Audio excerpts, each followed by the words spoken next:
Okay guys, fancy little rolling loop choke today. Okay, I learned this, attended a seminar with the Novu and Yao founders, Andre Pederneiras and Wendell Alexander. And a couple of, they were just kind of trading techniques back and forth, and they each showed a couple of cool techniques, and we're going over some of them today, okay? So this position is like a variation of leg drag. We always called it quarter leg drag. I think everybody's probably familiar with you. Like, yeah, it's perfect. Okay, whether it's this hip or the other, we're here.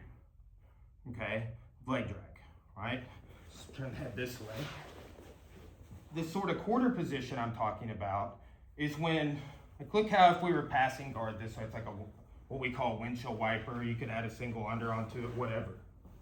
Okay, or there's the knee slide. Everybody understands those passing formations, okay? So from leg drag, just think about those two variations here, right? So it's just a positional variation of leg drag, right? You could step over and mount. There's a lot of options from here, right? We're gonna do a choke. Let's slide our head back this way. We're gonna do a choke, and it's a rolling choke. Right, so, normally I'm here, head down, I'm e-braking with this lapel, right, and leg drag, and from that spot, I'm switching here, okay? Now get this grip, and if you feel like when you're drilling this, you can't step over their head, I can pull him in and step over his head, okay? So just kind of, if he's back, I can walk his leg a little bit with this. Because I want my leg to stay inside, okay? So when I step over his head, I'm gonna roll and cross my feet like this, okay?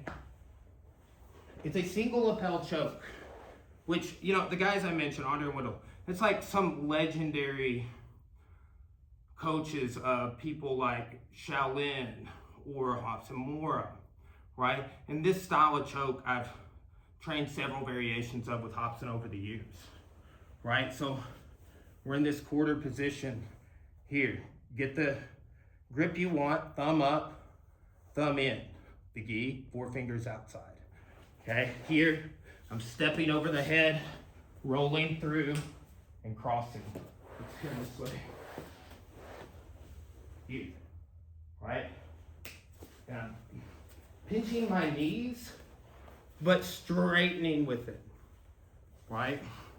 So, just a cool little variation. Like it's a choke that's fancy, probably low percentage. I've never seen it happen, except when I do it to white and blue belts, right? But something to play with. Like this is, go play with stuff like this. I think because the silver lining is we all have to get better at working with the material, right? And using the lapels to choke, to strangle is a part of the art. It's a part of what we do. And particularly when I was coming up, people really struggled with that. It's like we're later to get it than students are today, right? I think some of that's just the details that have filtered down or that some coaches have. Have improved, right? Figured out a lot of things. Like when I first started, fewer than 5 black belts in the state. Now it's like 100 or more, probably, right? So play with fun chokes. That's the art side of what we do, right? It might be the choke for you. Who knows? Like not really my favorite choke, but definitely a fun one. And rolling choke, loop choke. I like loop chokes. Again, this is just not my favorite one, but I think it's cool as hell. All right, thanks.